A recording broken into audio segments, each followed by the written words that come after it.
कार्य का ये मर्म जनता और बाकी लोग समझे, इसके पहले स्वयंसेवकों को समझना चाहिए। स्वयं से प्रारंभ करना, हर काम को सत्यम शिवम सुंदरम करने का अभ्यास करना, हर काम को प्रेम से भक्ति से करने का अभ्यास करना, हर काम को अपने स्वार्थ के लिए नहीं, लोगों के लिए करने का अभ्यास करना, लोगों के हित के लिए अपने स्वार्थ की नित्य जीवन की प्रत्येक छोटी स्थिति में बलि चढ़ाने को सीखना। इस प्रकार की आदत रोज करने वाले स्वयंसेवक समाज जीवन के किसी भी क्षेत्र में जाकर जब काम करते हैं तो अच्छा ही करते हैं, और इसीलिए संघ के स्वयंसेवकों की साथ बढ़ते हैं। साथ साथ इस प्रकार की सामूहिक शक्ति की रोज की आराधना के कारण इस देश में सज्जन शक्ति की धार की बढ़ती, संपूर्ण देश को हम संगमय करेंगे, संघ कार्य से व्याप्त करेंगे।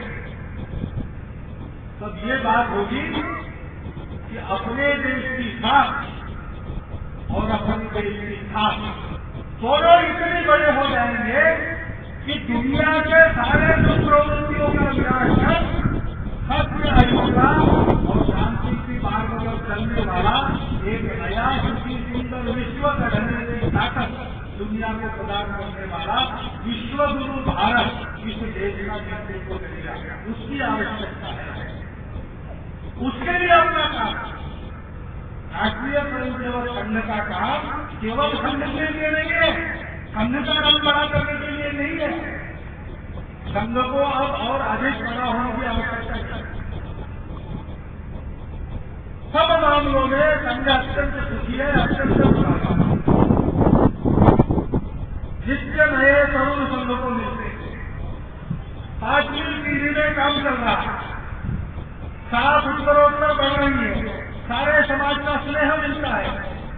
1,57,000 से ऊपर छोटे बड़े सेवा प्रकल्प स्वयं सेवक अपनी कमरी मिलकर अपनी कमरी खर्चा करके चलाते हैं, समाज का सेवा करते, समाज का अपूर्ण स्नेह। जितना काम हमारा है उसके लिए जितना व्यय करना पड़ता है उतना धन स्वयं सेवक अपने लिए जुटा लेते हैं साल भर में। बहुत ज्यादा होता नहीं, इसलिए पैसे के रखरखाव की चिंता नहीं और श्रम कभी करता नहीं, इसलिए सारे करते हैं। सारी दुनिया में आज विश्व का सबसे बड़ा अनुशासित स्वयंसेवी संगठन, दुनिया का सबसे बड़ा सेवा संगठन, कीर्ति प्रसिद्धि सबसे लाभ हो रहा है। अब हमको और बड़ा होने की क्या आवश्यकता है? कोई आवश्यकता नहीं। चुनाव चुनाव लड़े, हमको समाज में स्वामी को हमको चाहिए नहीं, हमको तो सेवक ही बने और सेवा करने का अवसर भी बहुत होता है। हमको बड़ा होने की आवश्यकता नहीं, लेकिन दुनिया के सुख और अपने देश को परम वैभव संपन्न विश्व गुरु देश बनाने का दूसरा रास्ता नहीं है। स्वतंत्रता के बाद इतने वर्षों में सारे प्रयोग हमने करके देख लिए, निरंतर यशस्वी होने वाला एक ही प्रयोग देश से चल रहा है और राष्ट्रीय स्वयंसेवक संघ का प्रयोग क्या है, कैसा इसको समझना पड़ेगा, उसके अनुसार करना पड़ेगा।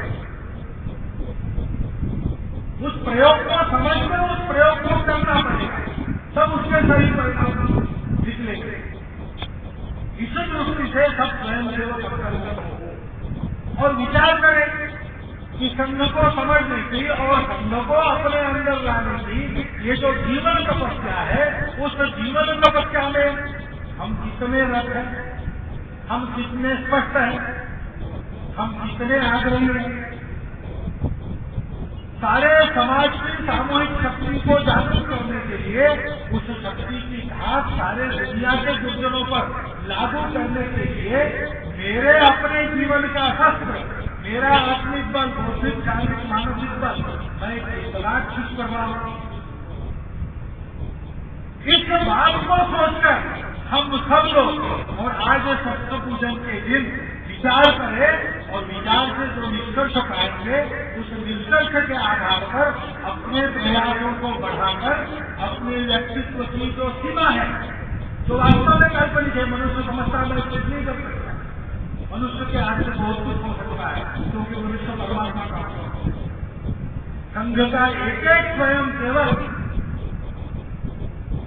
अपने में सारी दुनिया को हिलाने की शक्ति संजोए हुए, केवल स्वयं सेवक नहीं, दुनिया का कोई भी मनुष्य अपने अंदर इस शक्ति को धारण करता है, लेकिन इस शक्ति की ओर उन्मुख होकर उसको प्रकट करना पड़ता है, उसकी तपस्या उसको करनी पड़ती है।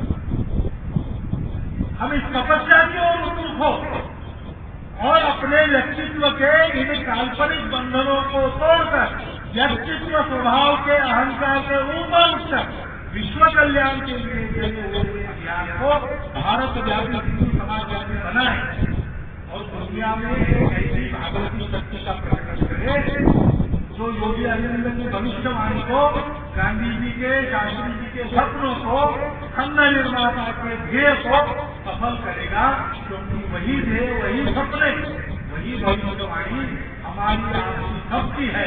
उस भविष्यवाणी को सार्थक करने के लिए अपने प्रयत्नों की अंतर्मुख होकर प्रयास